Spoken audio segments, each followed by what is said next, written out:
انما حرم علیکم المیتۃ والدم ولحم الخنزیر وما اہل بہ لغیر اللہ، بنیادی طور پر اللہ تعالیٰ نے وہ کھانے کے جو اہل عرب میں اس وقت رائج تھے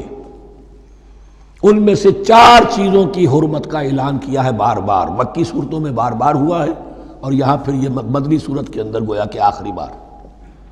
انما حرم علیکم المیتۃ، اللہ نے تم پر حرام کیا مردار کو جو اپنی آپ موت مر گیا، ذبح نہیں کیا گیا، والدم اور خون حرام ہے، نجس ہے۔ اسی لیے جو ذبح کرنے کا ہمارا طریقہ ہے وہ یہ ہے کہ صرف گردن کو کاٹا جائے تاکہ اس میں شریانے وغیرہ کٹ جائے اور اکثر جو ہے خون جسم کا نکل جائے۔ اگر جھٹکا کیا جائے جیسے سکھ کرتے تھے، ایک ہی تلوار کے وار سے گردن اڑا دی بکری کی، یا یہ کہ جیسے کہ یورپ وغیرہ میں ہوتا ہے، تو پھر وہ خون اندر رہ جاتا ہے جسم کے،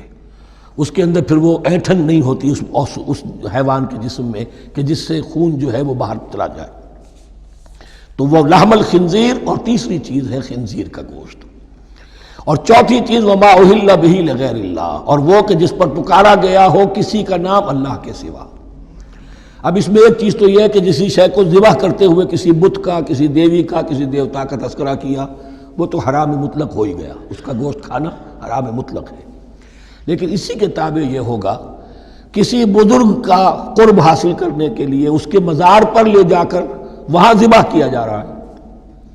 پوچھیں گے تو ہم تو اللہ کے لیے ذبح کر رہے ہیں، تو اللہ کے لیے تو اپنے گھر میں بھی کر سکتے تھے ذبح، یہاں کیوں لائے ہو؟ اس کو تم نے کسی اعتبار سے اس صاحب قبر کا جو ہے اس کا تقرب حاصل کرنے کا ذریعہ بنایا۔ یہ چیزیں بھی اسی کی تابع ہو جائیں گی۔ اللہ کے لیے کرنا تو ہر جگہ کر سکتے ہو،